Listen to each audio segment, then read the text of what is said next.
All right. This is our third tape that we've got going, and S.P. Sports, I know he'd love to hear me tell that. I tell you.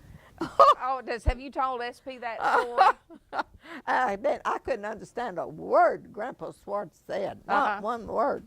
But I could Grandma Swartz. I could understand her. And Miss Schisler, I don't know why. We didn't call her aunt, but we called Uncle Mike uncle. Always Uncle Mike. That's funny. Miss Schisler. I remember I stayed with some people by the name of Prim. They lived right next door. You know, them houses are still there. And and Miss Schisler would, oh man, she'd get mad and aggravated, and she'd say, "I'm done with you. I'm done with you. Have nothing to do with. Don't. Just done with you. Just get away." So that was a heavy accent, wasn't it? Yeah. So they were German. You said they were German. Oh yeah, they were German. They probably could still speak German, I bet. I don't know, but whether Uncle Mike came overseas, I do not know. But he was German. Yeah. But Lord have mercy, and I've stayed with Miss Ziegenhorn, and I learned some of that. And Clifton Ziegenhorn was in my class at school, and I've stayed and helped her, well, when I was a teenager. And I picked up some of her work. For that. And I've learned when Clifton was in trouble. I knew. Yeah. You did so-and-so, didn't you? Yeah. Tell me about the first television you remember seeing. Guess it was up in Dudley's furniture store. He had them up there for sale? He had one up there, and then we got one of the first ones in town, and it was on the standing room only in my living room. And that was a little 12-inch square screen, but that was as big as they made then. Well, man alive, people that stayed right there, they'd sign off at midnight. Do you remember what some of those first television programs were? What they were? I was trying to think of that the other day. What are some shows you remember being on? I just can't remember. I swear I can't remember. Well, okay, this is what I want you to think about. Of all the inventions and the discoveries that there's been in your lifetime, you know, things that people have discovered or inventions or things that they have gotten for us to use, which one's was your favorite? What's been your favorite thing that's been? Well, of course, TV was really something. And then, of course, in a medical field, laser beam. You know, if they had known about the laser beam, they would have saved Ben's life. That's true. That is true. You don't know, but I'll tell you. Okay. He had a tumor. You know, the brain and the spine are fused together inside of an enclosure. And that tumor that took it away was inside of that enclosure. And as it grew, it cut off all the nerves in the bone. And when they blocked the last one, that was the end of him. And of course, laser, if they'd had laser at the time, they'd have gone in with that laser beam and got that tumor. That's right. But they didn't have it then. The medical things have just really changed it. It's unbelievable. Yeah, that laser was. Yeah. Is there an invention or a discovery that we have today that you don't like? That you think we were better off before we had it? Can you think of anything that is in the world now that was better off before we had it? Well, I don't know.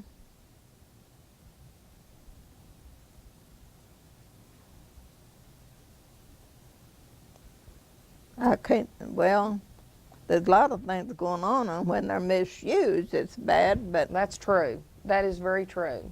But I can't think of anything in particular. I agree with you.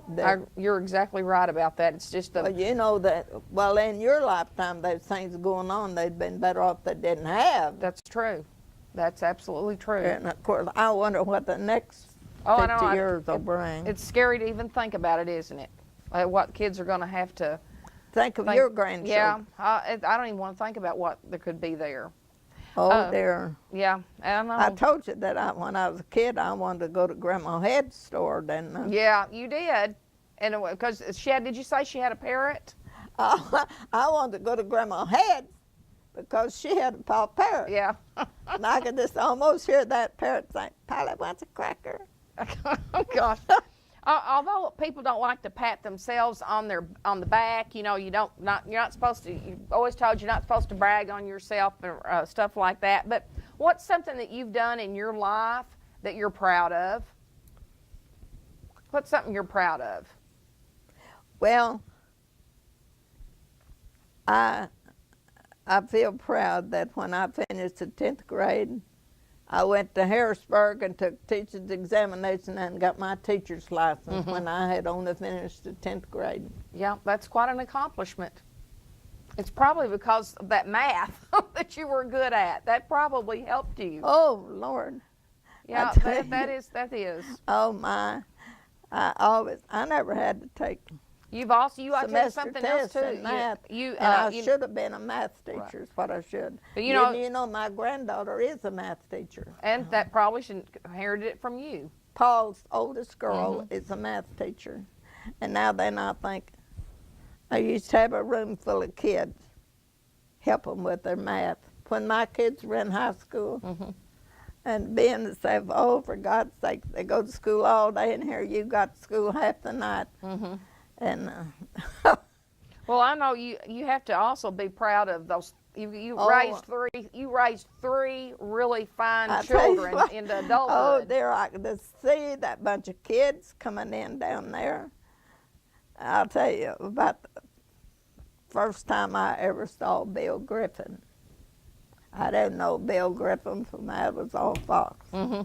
And he come and knocked on my door. I wanted to know if Dorothy Cooper was there. Well, of course she was. See, Dorothy's daddy was my husband's own cousin. Sure she was there. Well, anyway, then they all went to the show, all of them. Elma Faye and Dorothy and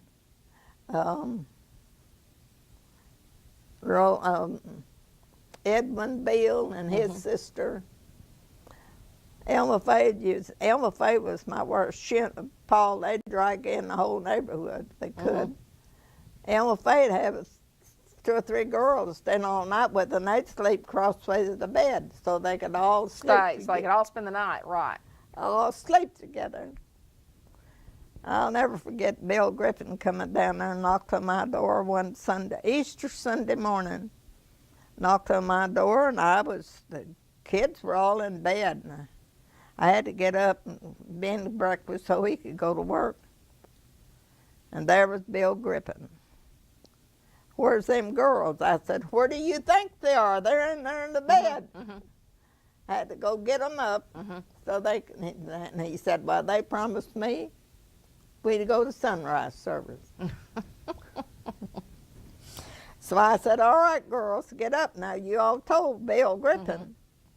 So now you all got Mary Gay Keller. Got to crying. And she didn't want to get up. Mary Gay, I could just see Mary Gay. She was kind of a big girl to her size. But she finally got up. And I said, just get up and get dressed. You girls said you'd go with him. When you get back, I'll have breakfast ready. And Bill come in and ate breakfast. Well, now let's see. Did he marry the Cooper? Or no, wait, one of those. Dorothy. He ended up marrying Dorothy, didn't he? Dorothy married Bill Griffin. So he was probably really after Dorothy instead of the sunrise service. He was probably more interested in the girl than he was in going to church. But see, he come after Dorothy. But there he had Elma Faye and he had Laura. All of them. Edna Bill's sister, fiddle. She married Red Williams. You know? Yeah, yeah, I think I do. I don't know her name either, but I know who you're talking about. Oh, I know her name. She's there at my house half the time. Edmund. Them girls would have a date, and Edmund Beale would hang around town and wait till they come in off of that so he could take his daughter, his sister, home. Uh-huh. And a lot of times Emma Faye'd go home with her, or if she's going to stay all night with me, Edmund could go on home Right. and leave her. Oh my! Tell me what's And, what's the biggest lesson that you've learned that life's taught you? What's something that you've learned that, like these kids that are in my class, these teenagers, what's something you've learned that you think would be good for them to know that would help them to lead a better life? Well, What's some advice you would give to a young person about? be honest in whatever they did. Be honest about it, regardless of the consequence. In the long run, they're better off to tell the truth about it, because, and when they get older, if they have told a story about it, then they'll regret it. Mm-hmm. They will regret it. Mm-hmm. That's just the way it is. Yeah, it is. Just be honest and be truthful, because Just be honest regardless of where they're at. people can't trust you if you're not honest. You can't even trust yourself, can you? Yeah, and they ain't no use. They're so sneaking around, they'd be up front with whatever they do. That's right. I think that's good. Before we finish, have Oh, you I'll got, tell you, you I got could- anything else you'd like to tell me about? Some fun stories, or just a I could just sad say- story, or a sad I story or could anything? just see Anna Ray when she was little. Well, I had you in that class, little Sunday school, but you were always ready to talk. And but Anna Ray was the quiet little mouse. Mhm. She. She was. Can you remember how quiet she was? It's funny though, here's the bad thing. One time someone said, "Did you and Ayn Ray ever fight?" And I said, "Well, I don't really remember us fighting." And Ayn Ray said, "No, we didn't fight because I did everything you told me to do." So I got to thinking maybe I was kind of bossy. And you know what? I suspect I was. I taught that primary class in Sunday school when you were, up like Right. tall as this. You were always outspoken. You talked. But when I got down to get Anna Ray, I didn't get much out of Anna. Yeah, I kind of know how that is. I can just listen here. I can remember seeing Junior Downing and Charles Gibbons when they were in school. And What were they like? Tell me they were what they were always like. together. Them two kids were always together. I could just see them. They had, this was, I guess, during the war. They had those little leather helmets. I could just, Oh gosh. Those leather aviator, the kind of aviator helmets. I could just see Junior and Charles having them, I think I've seen a picture of them with those helmets on. And when I was a teenager, I'd look at Zella and Gladys. And, they were opposites for looks. Hmm. Yeah, fair and dark. Yeah, they were. But they were always dressed real pretty. I thought Gladys and Zella were dressed so pretty, and I'd look at them. And I remember Riddy Gay. I wanted to sing like Riddy Gay. And I could read some high notes when I was a kid. And I tried to mock Riddy Gay. Now, you remember what happens when you do that, because remember when you got in front of the class where they could pray over you. You get caught. You get Well, I caught. told you about me getting up there. And Yeah, that's what I was thinking about. That's a pretty good story. That is a pretty good story. Anybody want to be prayed Yeah. for? Well, I went up. Yeah, I wanted to be prayed for. Oh, So I got gosh. up there and sat down. They had a platform where the teacher's Yeah. desk was, and I sat down there. A lady said, "Brother McCulley, will you lead us in Brother prayer?" McCulley. About that time, the teacher come in. Miss Fulbright said, "Well, Mae, what are you doing up here?" You were caught. You I were said caught. nothing. I wasn't doing anything. Yeah. Do you remember ever hearing anything about Bruner hiding his money and then finding that money under a big old iron kettle? Do you remember ever hearing anything about that? No, I don't remember that. I remember the first time I ever played hooky. Oh, tell me about that. Well, we were going to this little old school 4 miles north of town. They called it the Mae School. And Simon Phillips, now he was own cousin to Cletus Marks. Cletus was a little older than me, I think, a couple of years. And Simon was about her age. Now, Simon's daddy was the brother to Irvin Phillips. And his mother was Claude Marks' sister. And he didn't come to school that day. And when we started home, we went to that little old Mae School 4 miles north of town, and we was walking there. And there was Simon out there flying a kite. You remember there used to be a house up in the field on the Downing farm? Yes. That's where they lived. And Marks had lived up on that house up at the northwest corner of the farm. And Cletus said, well, let's go over and help Simon fly a kite. And I knew that I needed to go home, but I wanted to go over there too. So instead of going home, I went over there. And when I come by the barn, my dad worked there. It's my dad's job to take care of all the livestock. Back then, they pulled binders and everything with mules and horses. And it was Dad's job to feed and water and everything, the livestock. Well, it was sundown when I got home from school. And the sun should have been way up there. And Dad, Dad was at the barn and said, get on up there, I'll whip you when I get up there. And my mother didn't say she was going to, but she met me at the door with a razor strap. So you're gonna get double trouble. I got 2 whippings. I never did play hook anymore. Hey, that's what people. Some of these kids need some of that today, don't they? Dad and Mama had grabbed the razor strap, and Dad used an old straight razor. Mama got that razor strap. Of course, it pops so loud when you hit you. You scared you as bad as it hurt. And Dad come in. I had a toy broom. You know how kids' toy brooms is. He grabbed up my broom and whipped me with my broom. Well, needless to say, I never played hooky before. Yeah. It worked, didn't it? It worked. You might have right, it worked. Oh, dear.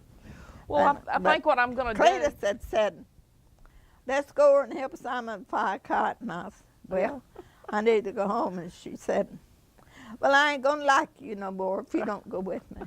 That done it. Yeah. I went. That was your excuse. That was all the excuse you needed. Oh, yeah. I didn't want Cletus not to like me. Yeah, that was all the excuse you needed. You know how kids are. Oh, gosh, yeah, and they still are that same way. I bet you've had kids say that to you. Why? I've kind of done the same thing, too. I can't think of a kid that hadn't. Can you? Well, if you don't do it, I ain't going to like you no more.